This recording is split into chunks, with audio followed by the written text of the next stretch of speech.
Live, yeah. Okay, I'm live. Alive. What did she used to say? Alive Barely. and alive. Live from your Proxy Advisories comic book collection. Oh. I don't really actually love comic books. It's a Business Pants Friday show here at May 16th Studios featuring analyst hole Matt Moscardi. That's well named, Matt. You are a bit of an a-hole. On today's weekly wrap-up, a knight takes a knee at UnitedHealth Group to avoid the boomeranging CEO. Oh. Anti-woke shareholder proponents mad at the world. Yeah. And the Harley Davidson board sips champagne with ISS. I like champagne. Yay. Our show today is being sponsored by FreeFloatAnalytics.com, the only platform measuring board power, connections, and performance for free. I always get messed up there, though, Matt, because I read it as it's the only platform that's measuring board power, connections, and performance. And I feel like you always read it as it's the only one doing it for free. But which is it? Is it which part should I be emphasizing? Why does it have to be one or the other? Because that's just the way my brain works. Like I don't know. I can't do the both. I didn't thing. realize you were that binary. I just think it's remarkable when I read that sentence that anyone is measuring director performance, because I don't think anyone else does it, really. I mean, I know you've shown me some companies that sort of kind of do it, but they're not really doing it. Well, you know what I did? I asked the people at Free Float Analytics to like who their users are, like who's looking at this free data, because I was curious. And you know, there's a couple of like regular people. I would call you regular. You're pretty regular, right? I'm an analyst type. I'm not right. But the other people who are looking at it are massive institutional investors. Like, if I named them, you would recognize every single name that I said. Global institutional investors. And without irony, there are people from Glass Lewis and ISS who are actually looking at the data. Well, why wouldn't they? I don't know that they're using it based on some of their recommendations, but they are looking at it. That is for sure. Do we want to go? Let's do some stuff. What do you have today? What are you doing? On, you know what I have. I got story of the week. Come on.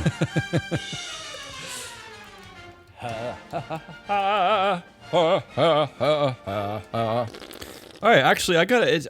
It's pretty easy this week. I got very refreshing, very governance-y things to say, which is good. This is my wheelhouse, and at least the first three are actually kind of compelling governance-y stories. Let's start with the UnitedHealth Group. To no one's surprise, I don't know how he lasted this long. I think they must have probably tied a rope around his ankle, or maybe they tied his shoelaces together to keep him there for a while before the ship just like burnt down. But UnitedHealth Group CEO Andrew Witty, Sir Andrew Witty, he's knighted after all. Sir, that's right, Sir. Steps down for personal reasons? Yeah. Wait a minute. What the hell does that mean? Isn't everything personal? Isn't everything? We do know what it means. And it wasn't as personal as it would appear. Tell me why. Why wasn't it as personal as it would appear? Unless the personal reason was being investigated for fraud, which I guess is personal. This came out actually after the announcement that he stepped down. UnitedHealth Group is facing a criminal probe by the U.S. Department of Justice for potential Medicare fraud related to its Medicare Advantage program. The company is also dealing with a civil fraud investigation and has suspended its 2025 financial forecast amid rising medical costs. Now, I got to tell you, anytime I announce any criminal probe, or any entity looking into any corporation or executive in the next 4 years, it's a remarkably malfeasant situation. It's very It's like I'm imagining like on Law and Order or CSI when they walk into a murder scene and it's really smelly and gross. That's how bad it has to be for the Trump administration to notice. Well, that's the context here. Because I have tagged so many articles, Matt, about the SEC dropping. Every case, everything. They drop everything now. The Consumer Finance Protection Bureau, which was largely dissolved and then kind of sort of reconstituted by Elon but Musk, not really. They dropped their lawsuit into like Capital One's like unpaid interest for years on accounts, right? That was like black letter law. Like they just were like, nah, whatever.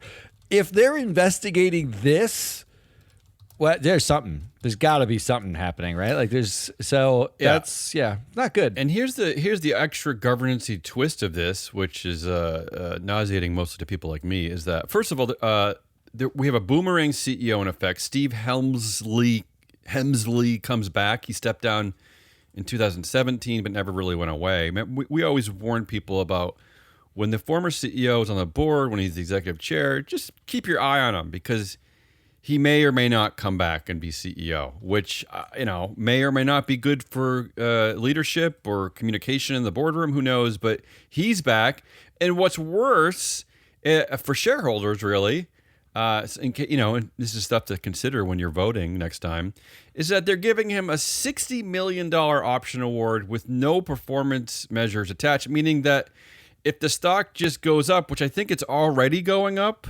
he's just going to make a boatload of money just for sitting there. Because, look, the stock market goes up. This is why we warn people against these type of options, because the stock market can just go up and the executives will benefit, even if they suck at their jobs.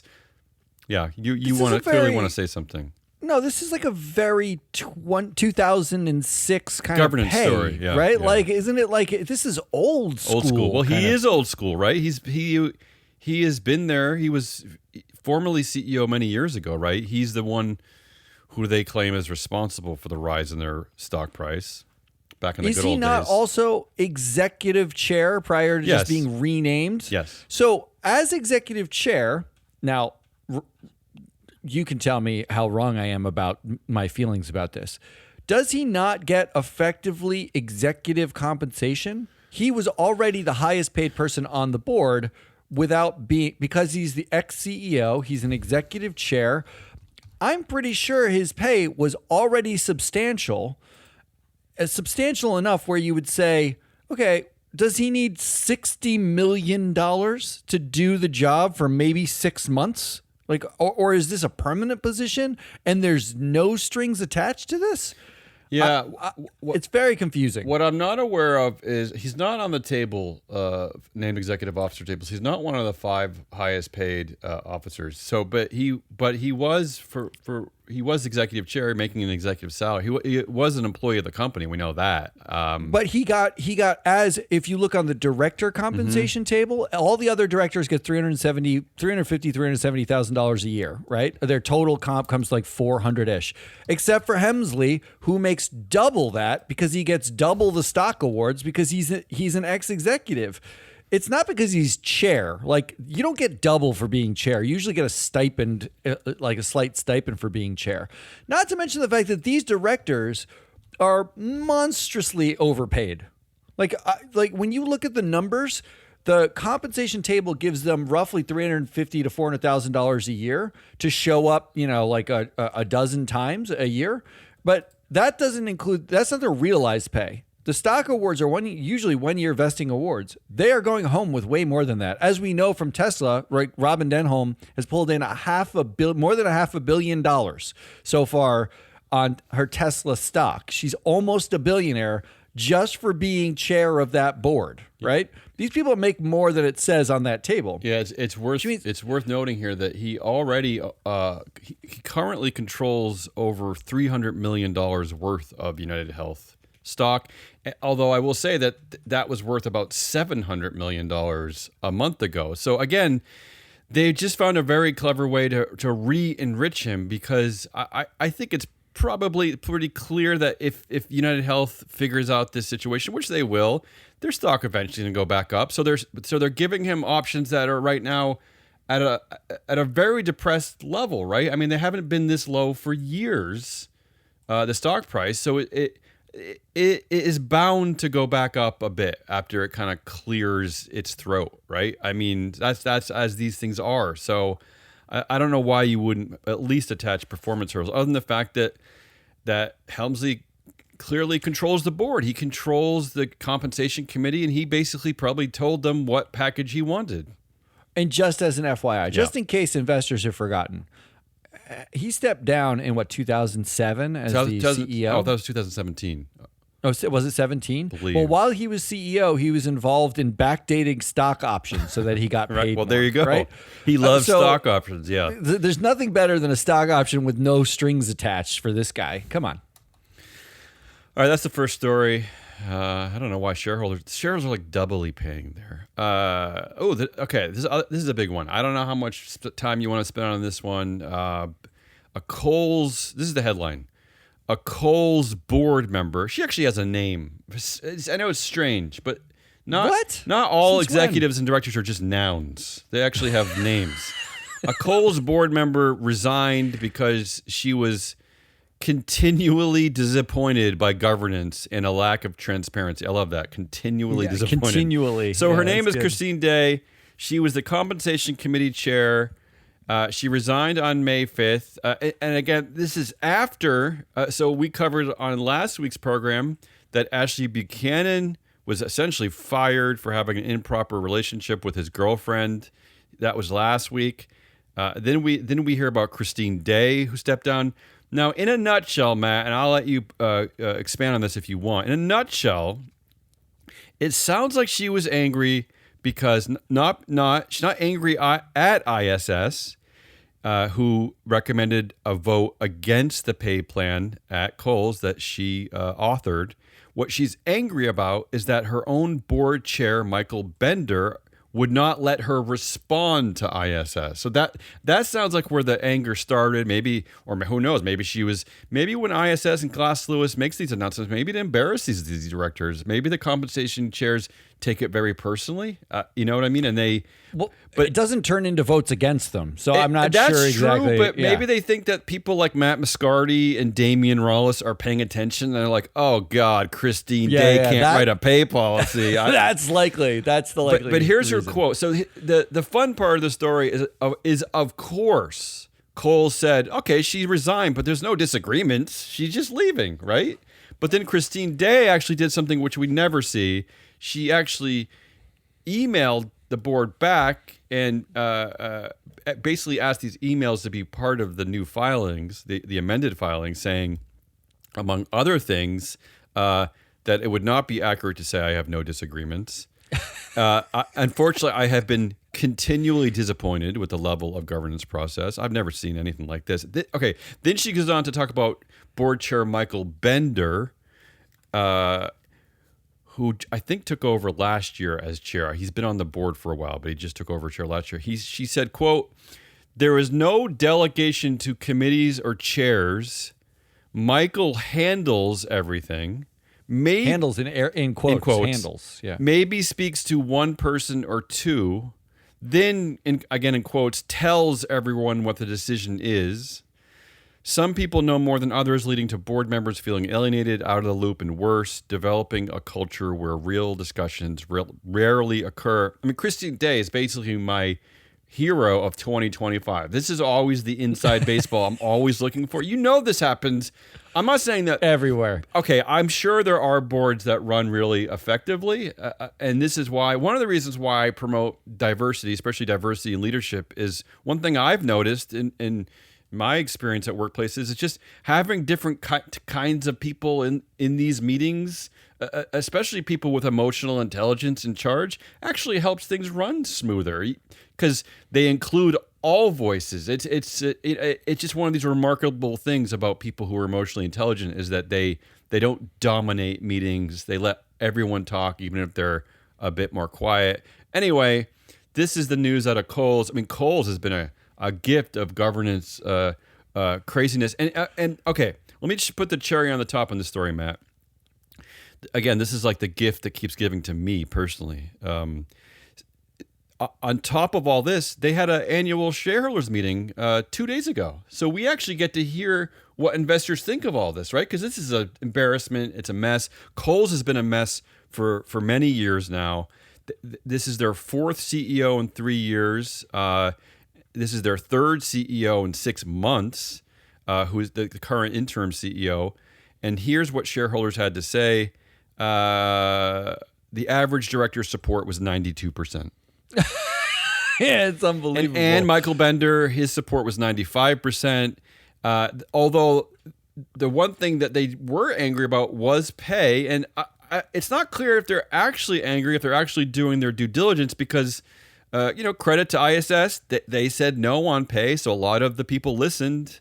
But credit to ISS. Well, I'm just saying, I love a no vote on pay because there are so many heinous pay packages. So I will applaud any proxy advisory when they finally look at some of these pay packages and have a point of view.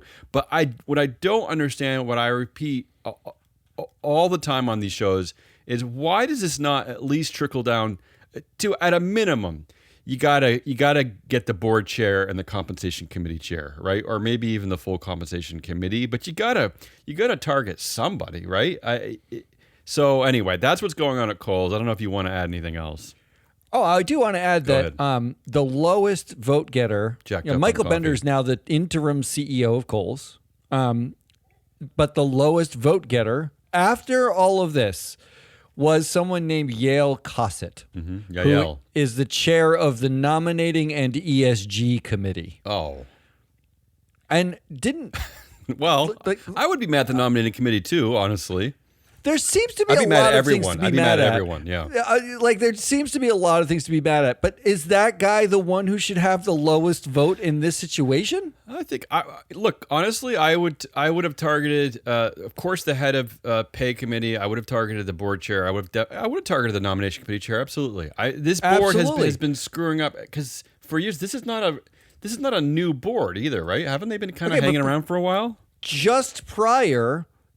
Was Michael Bender not the chair of this board? Oh, no, I'm not saying that you shouldn't also be angry at him. Yeah. So when they chose the CEO, Michael Bender's been there since 2019. When they chose the CEO twice, or was it not him also? Well, I just don't understand how the highest vote getter is, the lowest vote getter is one guy, but the highest vote getter is totally he's the second. Bender's the second highest vote getter. He's also one of the more long tenured directors. He's only been there for 6 years, but still, the whole thing is very confusing. Yeah. There is no logic to any of these votes. Not to mention the fact that every vote was above 90%, so it doesn't really matter anyway. What about John Shilfsky? He's been there since 2011. I mean, he's overseen every disaster at Kohl's. You'd think that at a minimum they'd be like, "Come on, John, what are you really contributing here? I mean, do we really need your help?" All right. And when I said that Cosset is the head of the nominating committee, that is following the annual meeting. He becomes the head of the nominating committee. All right. So he was the chair. I'm guessing the Bender, chair of the audit committee currently. Maybe Bender formerly had that role. We'd have to look at last year's proxy. No, it was Schlifsky who had that role. Oh, well, so again, I mean, how he's not a target? I don't understand. Because that would take a Zen level understanding of governance, like a matrix level understanding that you would have to open a current proxy. You might have to go to freeflowanalytics.com. You might have to open last year's proxy. You might have to do a little bit of comparing. You might have to read some words. Yeah. That's all it I'm really willing requires. to help anyone out here. I mean, reach out to Free Flow. Yeah, I'll help with anything. All right, that's the second big story. The third story, God, so many juicy governance stories this week. How about this headline? John Tyson joins Tyson Foods board 9 months after criminal charges led him to step down as CFO. I've never in my life have I seen any headline like that. I love it. So, Olivia Tyson also joined this board. Yeah, right? but this is like a fun. Tyson family affair. Okay, so this is the fourth generation of the Tyson family. Olivia Tyson and John R. Tyson. They are the children of Chair John H. Tyson, of course, who's the third generation of Tyson owners. All this to really prove that controlled companies like this, family firms, they're not actually public companies; they're private companies. So. I don't know why they'd even be allowed to be on the tradable market. Maybe they can move to Texas. They can go to the Texas listing exchange, because it does seem very Texas, these type of companies, right? Where they don't actually care what shareholders think about anything. So if you're a Tyson Foods shareholder, I just want to remind you as I'm talking, you actually have no input over any of this. So don't even try. You actually can't vote him out. So. It's cute though when they try. I like it when they try. Now, here's a weird thing too that I noticed about this one is that despite the fact that he's part of the controlling family, this is a very wealthy family. Although this has nothing to really even do with money, I suppose. But they're going to be paid like all other non-employee directors, so they're getting the full $300,000 a year. That you don't see that very often. I mean, you don't, because the weird thing is that John R. Tyson is officially called an employee of the company according to the filing. Employee directors, executive directors, they don't get paid for the director Yeah, work. but his only role at the company is to be the director, so they had to give him something. No, they didn't. He's part of the Tyson, fortune. I mean, he should be. I mean, really, honestly, this sounds like a joke. He should be paying them for letting them like they're resurrecting his career, right? You know what I mean? I mean, who else would take him? Who else is going to take this guy? There's no place, but he does have some credibility in as much as when he started at Tyson Foods, he was the chief sustainability officer. How? We don't. No one knows how. He got his MBA, I think, from Harvard. Maybe he could go lead sustainability investing at like UBS or something like that. I'll take him. You can take him. He might be fun. So yeah, right. As long as he doesn't. Actually, I don't really care if he winds up drunk in my bed. As long as he like makes the bed and maybe cleans the sheets afterwards. That's the third story. The last one you're gonna hate, but I just wanted to wedge this one in here because I've been seeing a lot of people from our database going into the Trump administration. So I just wanted to highlight this trend. The latest is FedEx board member David Steiner. He's the new head of the U.S. Postal Service, which I guess sounds fine at first glance, but then you think, wait, that's a conflict of interest. FedEx and the U.S. Postal Service. But then when you look and see who this guy is, he was the CEO of Waste Management. The whole thing just sounds weird to me. He also... FedEx had the audacity to call him the lead independent director, despite the fact that he was there for 16 years, which in jurisdictions like the UK, he wouldn't even be considered independent anymore. Not to mention that he held $15 million of FedEx shares. This guy was not independent at all. So he really is the perfect kind of crony for the Trump administration. So congratulations. Yeah. This it's not a real low story. Level graph. It's not that interesting to me. This is like, and it's not an important story. I just wanted to wedge it in there. All right, you vote. Come on, vote. That's your angst. Yeah. This one's really hard because the first three are so in our wheelhouse. There's one clear winner to me. I mean, I think it has to be Andrew Witty stepping down. Wow, really? I think that's, I might have to overrule you. Over this beautiful mess at Kohl's. This is really our wheelhouse. Yeah, I mean, but both are so much our wheelhouse. And John R. Tyson that's our wheelhouse. We could call it also like we could call it a three-way governance tie. Let's do it. Come on. It's really good. All right, it's never happened before in the history of Business Pants Friday shows. It's never happened before. It's a trifecta. A three-way win. For anyone who pays attention to governance stories, this is a trifecta of governance magic, right? Because this is the reason to pay attention, and the fact that Kohl's investors have already come in their pajamas and said, "Wait, what's going on? What's who are you? Is something Where happening?" Are we? all right. All right, let's do good list of the week. I've only got one. Actually, I only have one too, thank God. Oh, that's not thank God. I actually tried to have more and I couldn't. I tried. I'm finding good stories. Like you were pulling stories. I go so Damien pulls looks at 10,000 stories a month and pulls, several thousand of them for us to root through and figure out like what's core, what's not. Our research team is a research team of one, basically. It's Damien doing the research and I show up. I couldn't find anything in your polls. I went off on my own and did my own, maybe there's something like out there somewhere. I found nothing to feel good about except for this one. That was all I could find. Why don't you go first? Mine's a kind of an old-fashioned good list. This is how much I struggled. Boulder's landmark. Oh God, I can't even talk. You know why I hate this? Because why are we saying Boulder? Can't we just say Colorado? Colorado's landmark lawsuit against Suncor and Exxon can proceed. Colorado Supreme Court rules. Oh, I guess this is out of the city of Boulder. That's why. Yeah, Boulder. So they're suing. Them. Of course, the Colorado Supreme Court is okay with it, and I'm sure the Supreme Court of the United States and the Trump administration is going to get rid of this. But hey, I don't know. I got to find something somewhere. And this is fitting too, because I think your good list involves Exxon too, right? Like suing in a Yeah, it's a double Exxon. Double Exxon. But I will say of yours. This lawsuit was filed in 2018, and all they said is it can proceed. So this is the state of like the appellate courts and appeals in the United States, is that 7 years later they're getting the go ahead. The lawsuit. So, they actually have the right to go ahead. This should show you something about corporate power, right? I mean that they've even been able to hold this up for 7 years just by their legal team is just just wait, and when they do discovery, or if they even get that far, it's going to take forever. Yeah. Mine is better, so we're just going to go fine. With mine.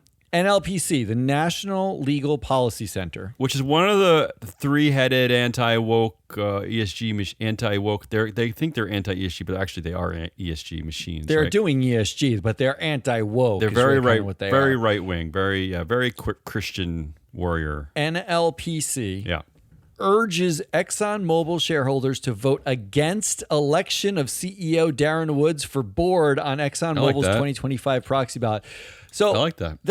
The NLPC is running a vote no campaign on Darren Woods. Just him? Want to know why? Just him. Yeah, tell me why. I don't care. I'm for it. Go ahead. Because they think Darren Woods is too woke. I'm not kidding. After last year, basically Greenpeace last year. He's still talking about carbon occasionally. Oh. And after last year, when he sued his own shareholder to stop them asking about carbon, the NLPC is now running a vote no campaign. They're not paying attention either. What on earth is this? Because this is your friend. I mean, this is your friend, NLPC. This is if you're going to make a poster campaign against like anti-woke CEOs, anti-green CEOs, Darren Woods is on the poster.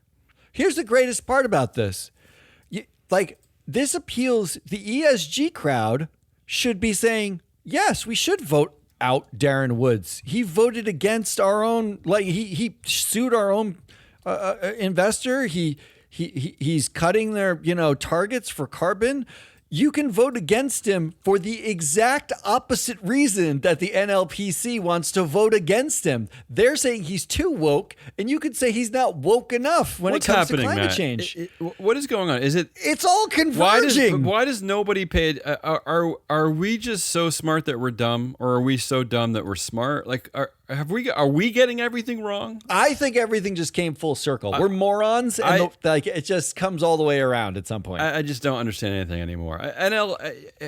NLPC, you also should reach out. I'll help you because I'm gonna gladly help you with a campaign of which CEOs to actually all of them. Full disclosure, NLPC. I have been advocating that no CEOs in America should be on any boards. They should not be on their boards. It is structurally, in what other place in your life do you get to sit on the committee that decides how you're doing at your job? Think about how horrible that is. Imagine just working in a school. I'm thinking of like my mom who worked in a school system. She used to talk a lot about the principal and the superintendent. Imagine like in the meetings where you have like committees that oversee the superintendent or whatever, that the superintendent is also sitting there. Like she has to. They're talking about how to deal with administration maybe, but the principal and the superintendent are sitting there while they're trying to come up with game plans. It's worse than that. Yeah. It's worse than that because it's like, imagine if at the school every kid had a shiv and they were stabbing each other.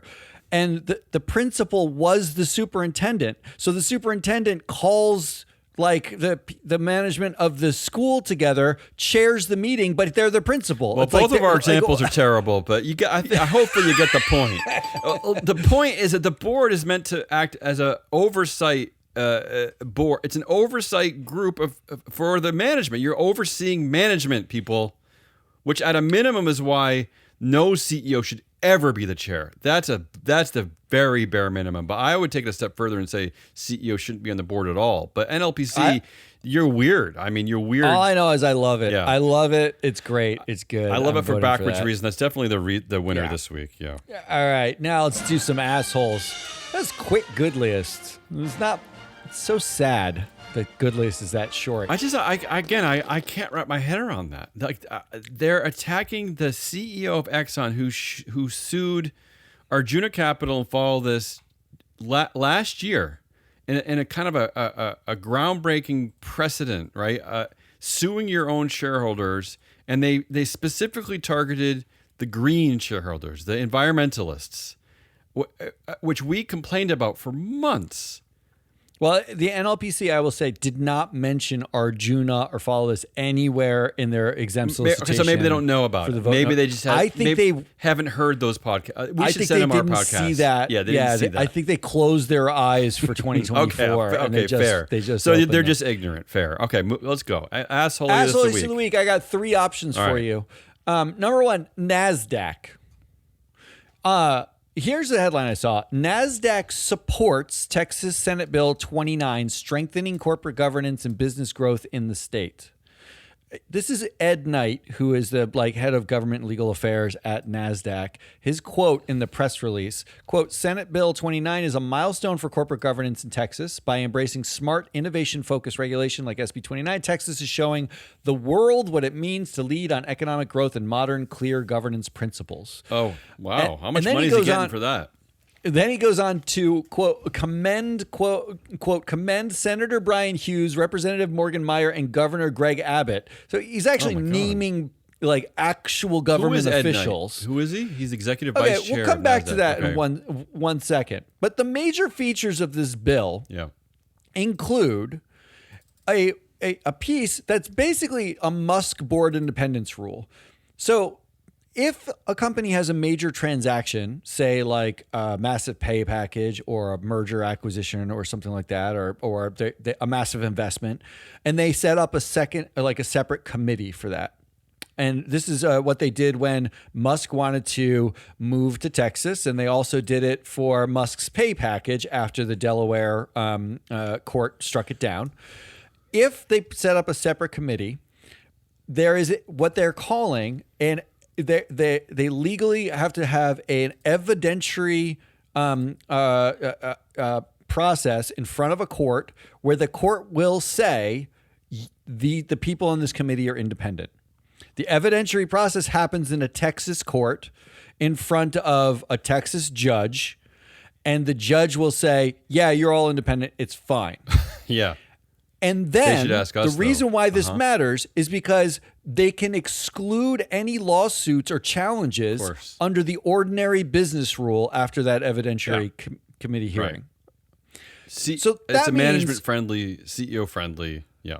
That means all you have to do is set up every company who incorporates in Texas. All they got to do if they want to do anything, like let's pay off the government of Ghana for something. Let's do something blatantly corrupt. Let's set up a separate committee, go to court, have the court in Texas say the people on the committee are independent by whatever made up standard that is, right? Because they're not looking at social independence. They're not looking at like economic dependence. They're looking purely at statutory independence. And they'll say, yes, you're independent.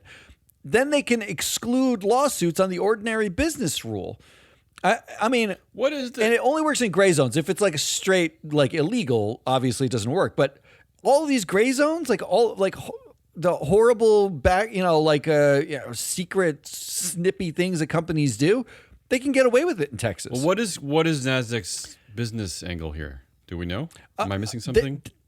You're not missing anything. They have an office now they set up in Texas to start listing Texas companies. They're gonna gain a lot of money off of this so-called Dexit, Delaware exit. Is that what NASDAQ is doing? That's it. That's it. They also how does NASDAQ gain off of that though? I don't even do you understand the? There's listing fees. There's ongoing listing fee. There's all sorts of consulting fees and stuff that they could derive from this. But in Texas now, this bill allows allows a company to refuse books and records requests if, and this is not a joke, if the company has a reasonable suspicion that you will sue them, then they don't have to give you the books and records until you sue them, Right. and then ask for it in discovery. That means, like, if I need to inspect books and records as an owner to see if there's a lawsuit, they can say, well, you could sue us, so sue us first, and then we have to give it to you. They basically are saying you have to spend, as an owner of this company, your own money to figure out whether or not we've done anything illegal.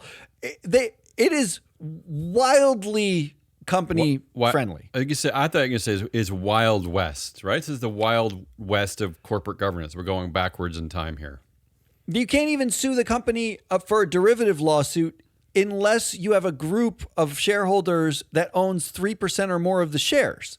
You're excluded from suing the company unless you can find enough shareholders to have 3%. I will give them credit for this. It does sound all very Texas. This does sound Texasy to me.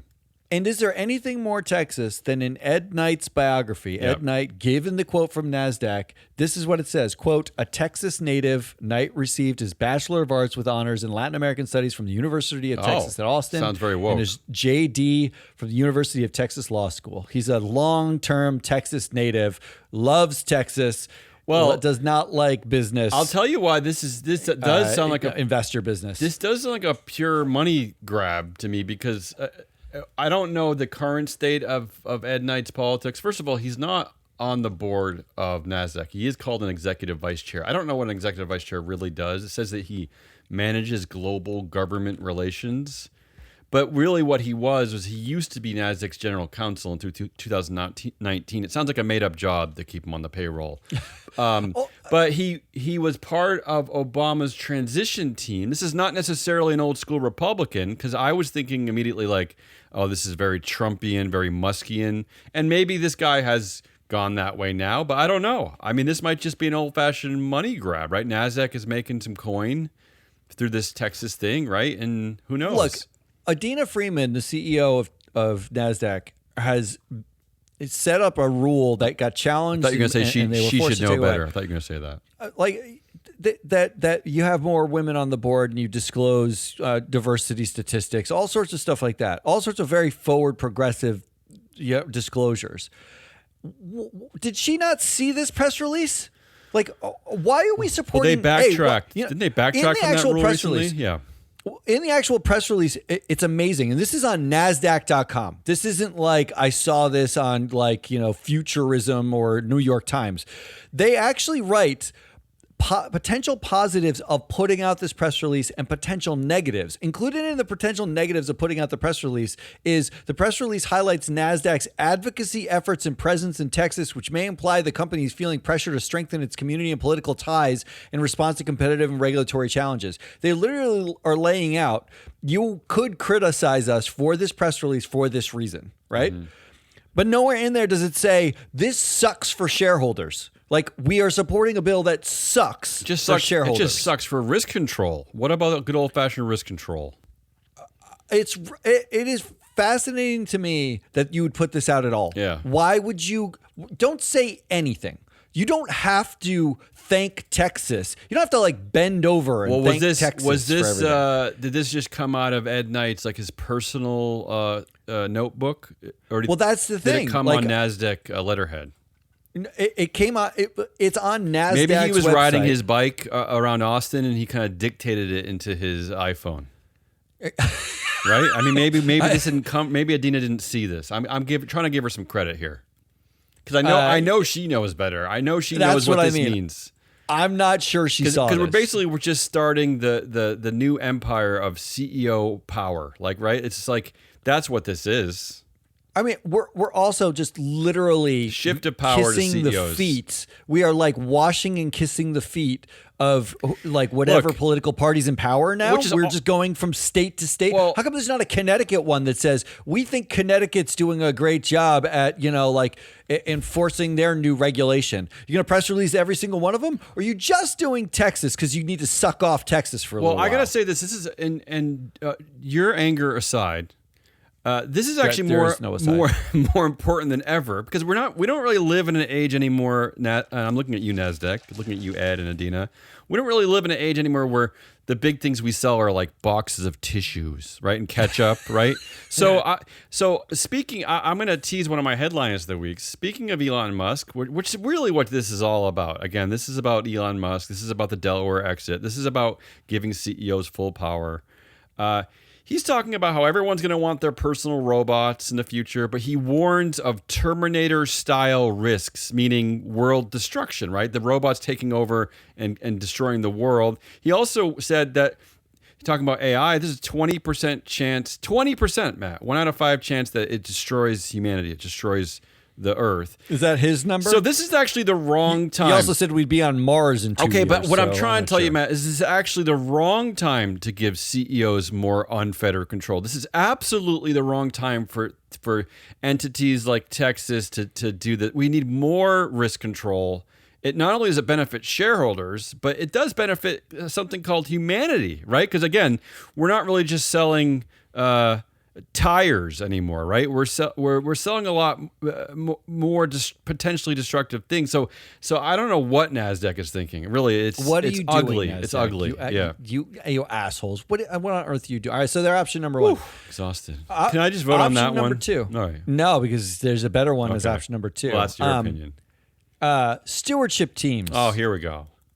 It's like the same every week you do this one. Every week. Yeah. Except that here is the headline. Yeah. Harley Davidson leaders survive proxy Well, that's fight. true. That's true.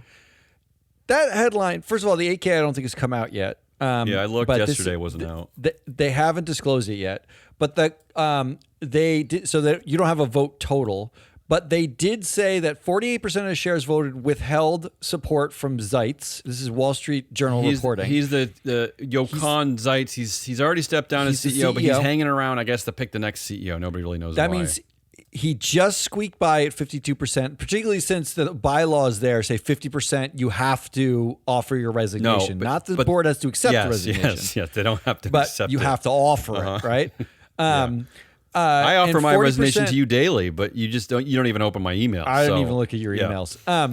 At 40% withheld support from Thomas Lindbarger and Sarah Levinson. And that's according to people who are familiar with the tally. So those were the 3 targeted directors, right? They targeted 3 directors in the withhold campaign, or was it 4? No, 3. Sarah Levinson, Thomas Lindbarger, Jochen Zeitz, yeah. But here's the problem. So we know H Partners owns 9% of the company. So you could take like 10% of that as effectively as rote. Like that's be funny if they actually voted for them. Yeah. That would be fabulous. Maybe they had someone at Citigroup doing the voting and they did a fat finger vote. Yeah. Stewardship teams. Seriously? Did you just read the ISS report? Levinson has been a director since Clinton's first term. She has a check mark in the proxy for independence 30 years after she started on this board. Yeah. You know what her background was? She's an ex-NFL and MTV executive. And she's on the board of a company that makes motorcycles. Yeah, she's been there so long, Matt, that I heard her say one time that she doesn't even fear going blind because she knows her way around the place so well that it doesn't matter. Yeah. She started at one point, this should infuriate the anti-woke crowd. At one point, she started a woman-focused.com media company called Club Mom, right? Like she's like, where's the anti-DEI anger? That could Levinson? be anti-woke. A mom could be anti-woke, right? Is it a mom with a husband at least? It has to be a mom with a husband. It didn't say. That's the proper type of mom, just so you know. But here's the thing. We'll find out. And we won't find out for a couple months until the filings come out if BlackRock and Vanguard voted to support Harley directors. If they voted to support... Yeah. Well, can you remind me the story? Wasn't it ISS that said that they were not supporting this campaign? This is ISS's fuckwit analysis that said they said maybe good to have Zeitz on the board. Like it appears that this is, they said vote for the Harley vote for people. Vote for all 3. Vote for all of them. But that's the difference in this case, right? That's the difference. Because there were more positives than negatives without any measurement of the positives or negatives. I'm going to be politically fair on this one. They didn't know what to say. How about that? They didn't know how to. They had a feeling and they went with it. Okay, okay, Matt. I said they had a feeling and they just went with it. All right. So just be fair. And then in the same news cycle, yeah, BlackRock wins 67% support for pay as CEO Fink assures on global economy. Each of the director nominees was easily elected with average support over 98%. I like that one. I don't get that one either. 98%. Maybe they're afraid. There has to be fear against voting against a BlackRock director, right? Because BlackRock they own basically every company. They must be afraid of them. They must be afraid of them. We spent our last proxy countdown, a week ago Thursday, talking about BlackRock. Yeah, we're talking about Hans Vestberg, the CEO of Verizon. We talked about a shareholder proposal brought by Jing Zhao, who I love. A classicist. Basically is he's into classical Aristotle literature. He quoted Aristotle in the shareholder proposal, talking about how BlackRock is effectively an oligarchy. Yeah. And that the proposal was you should have in your bylaws, for every single director slot, there should effectively be 2 directors nominated. Yeah, he stole my idea. I plus get it. one extra. Yeah, everyone steals my ideas. So that it's a contested election everywhere. Sure. And BlackRock said no. Yeah. But we did a whole show talking about how it is an oligarchy and the amazing conflict of interest. And BlackRock owns BlackRock, right? Like it owns a tremendous amount of its own shares through its funds. And that the companies that BlackRock owns, BlackRock votes. If their CEO is on BlackRock's board, they always vote for every single CEO board, right? Mm-hmm. Like, and the case was Verizon, who we covered this week. BlackRock votes for Verizon because Hans Vestberg's on BlackRock's board. Yeah. So you can't vote off Hans Vestberg from Verizon's board if you're BlackRock because you think that guy's good enough to put on your board. Yeah. But he's horrible when you actually look at performance metrics. Not to mention that he's way too busy to be on BlackRock's board. He's on the audit committee. Remember we talked about how they met 15 times, and you told a story about how audit committee members are the most overworked members of the board. They have no doubt. Yeah. More meetings, more paperwork. So how is Hans? I mean, Hans he's trying to deal with. I'm trying to get an upgrade on one of my phones on my Verizon plan. I know Hans is hard to work at that. So how can he also do the work of the audit committee in the BlackRock? I don't know. I mean, isn't like human capital 101, like capitalism 101, performance? Like you according to the data at freeflowanalytics.com, if you don't perform, we're going to fire you. Yeah. He says that to every single engineer. Mark Zuckerberg just said it's all about merit and performance. Yeah. They have performance reviews for every single person. They have grades inside in these companies. Everyone gets measured for their performance, and they get measured on like a less than annual basis. They have quarterly meetings and biannual meetings, and then you're getting grades, and your bonuses are built off your performance. Your bonus is built off your performance. Why is it the only place that performance doesn't seem to matter is on a board when you can demonstrate easily that every single board member on a board underperforms and they all get elected anyway? There's no interest in performance for the people that investors, stewardship teams are hiring to do a job of protecting their asset.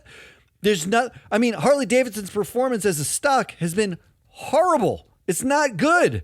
They got backlash from for DEI, and then they got backlash for their removal of DEI. They're doing everything wrong. It's been a stagnant stock. What performance are you paying this board for exactly? Well, maybe it's they're paying. It's unbelievable to me that that someone didn't get voted out. Well, there's two things here. First of all, I think everyone's afraid to vote against BlackRock directors. Second of all, I think maybe they're just voting because they want the Larry Fink to keep his job, and that's the only job that the board has at BlackRock is just don't fire the CEO. So they're happy. I mean, they also have Caputo and Wagner on the board who are co-founders. So you've got plenty of founders on the BlackRock board. I'll bring up that quote. I was going to bring up Bob Monks. He called the Sears board. He called them full of non-performing assets. I love that. There's got to be at non-performing assets. There has to be at least a few First of all, BlackRock, your board's way too big. Everyone knows that 18 is unmanageable, but there have to be a few non-performing assets. But you know what? And let me just say this, and then we can move on. maybe you don't believe completely in our methodologies and how we quantify the performance of directors on corporate boards. But can we at least, to Matt's point, can we at least start the conversation? Can we at least start the generation and the era of measuring the performance of board directors? Because yes, we're living in this now Trump 2.0 so-called meritocracy. So this is one of the more important groups of people that we need to measure their performance, right? I mean, the American public is reading about the stupid Elon Musk emails asking for send a email every week telling me your 5 bullet points of what you're good at or whatever. Exactly. So why is this the protected class? Why? So can we at least start? And if you don't, Glass Lewis, ISS, MSCI, whoever, if you don't agree with the way we do it, then enter the conversation. We at least have to start. We have to start doing this. We have to start supporting this idea that we need to start looking at directors, looking at their performance. We need to start aggressively voting for and against for reasons, and not just because we just support the whole board because we don't know what else to do, right? So anyway, I can't figure these are the same investors who voted for Dave Calhoun and his pay package, who voted for. What evidence do you require to do your fucking job? Well, I will say this, and I'm not going to make fun. What do you require? What is the minimum standard that you hold the director to? Who do we know who was against BlackRock pay? Was it ISS or Glass Lewis or both? Do we know? They both were. I think everybody was. Can we at was. least just hear from someone from those teams? I'm not even going to make fun of either one of you. I'll let Matt do that. Can you at least just tell us why you would shut down pay, say no to pay, but not target any directors? No directors are held complicit in this? Come on. Tell me why. I just want to know why. Someone, if you're an investor who listens to this, if you're on a stewardship team, what is your minimum standard? I cannot But why are they not responsible for their efforts and their work? Why no person is ever held to some minimum standard. Then you should be angry that they get paid, right? Because it's great for their career just to be on these boards. We know this. The networking potential is massive. So you should be arguing, ISS and Glass Lewis, you should be arguing against director pay, since no one is actually overseeing the work they do or articulating their performance, right? So why are they getting paid in the first place? I don't even know. It should be, they should get paid entirely in a stock options. The charity. If the stock doesn't go up above a benchmark, they should get zero. Yeah, they should get zero because $0. Again, because the networking potential here is massive when you join these boards. So if you're so ISS and Glass Lewis, I'm going to repeat. If you're willing to hate the pay package but not willing to hold anyone responsible, what you're saying is that they're not actually doing jobs. It's like volunteer work, so we don't want to blame them, right? So then you should argue that you should say, I support Damian Rollis' new initiative that all director pay should go to charity. Because you know what? I think some charities need it this year now that Trump 2.0 has taken over. Yeah, I think you just give it to free Give it to USAID and free flow. All right. The coffee's hitting me too much. We got to move forward. I can't stop my last option here, and I'm going to shortchange it because it's not that interesting. This looks boring. Press releases. I saw this press release, and I don't know why it just triggered me. It says Lumen Technologies appoints Michelle Goldberg and Steve McMillan to board, strengthening company's AI and digital strategy. Oh, so they do work, directors. They do have a function. Well, I looked at both of their bios, and I looked up both of these people. Uh-oh. Michelle Goldberg is a partner at a venture capital firm, and Steve McMillan is the president of Teradata Corporation, which does cloud data. Well, that sounds important. They're cloud warehouses. That's digital, isn't it? So I thought, I guess you could say Steve McMillan's some sort of digital strategy, but nowhere on either of them. In fact, I read an entire interview that Steve McMillan just did, who sounds like a very nice person, about AI, in which he said, one day Teradata needs to think about how we're going to use AI, right? How on earth are we calling this strengthening the company's AI and digital strategy? Matt, because they own computers. It's like literally you could put out a press release about board members that says anything. Well, and no one will ever ask a question. That's why I'm glad you got to this point. Again, because we're still in this weird world. 2025, it's still at this protected class of people where they don't have to answer to anything. There's no answer. It's all made up, and they're going to get paid regardless. It's crazy. And you know what? They're going to put in the proxy at Lumen Technologies. They're going to write in things like, we want to bring in more digital and AI strategy, and we've brought in these two directors. And no one will even look to see if they have actual AI or digital strategy. Not to mention, Matt, that chops. they will join the board before the first vote, before the shareholder vote. They will be already on the board. They're already in the job. And as we know, what's the average vote for director? 96? 96%. So they're going to get elected no matter what. So the shareholders actually have no input over anything. So anyway, I'm not voting for that one, though. I know no one's going to. So it's NASDAQ stewardship teams and press releases. I'm sick of hearing about stewardship teams. They need to call us more frequently, and we can help them. The winner to me, the main trigger for me was definitely this NASDAQ story at night. This is just scary to me. All jokes aside, this is the very wrong time to be like pushing more power over to management and CEOs. This is just the wrong time in history for it. As if they didn't have enough power. As if anybody was sitting around being like, who doesn't have enough power anymore? You know what it's like? It's like playing a chess grandmaster who's kicking your ass, right?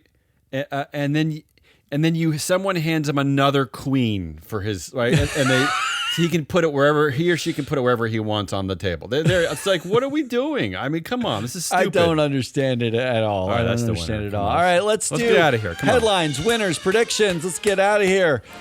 Whew, I'm exhausted. I'm gonna go quickly on mine. I already referenced one of mine. You're going to hate both of mine because they're both Elon Musk related. Already hate them?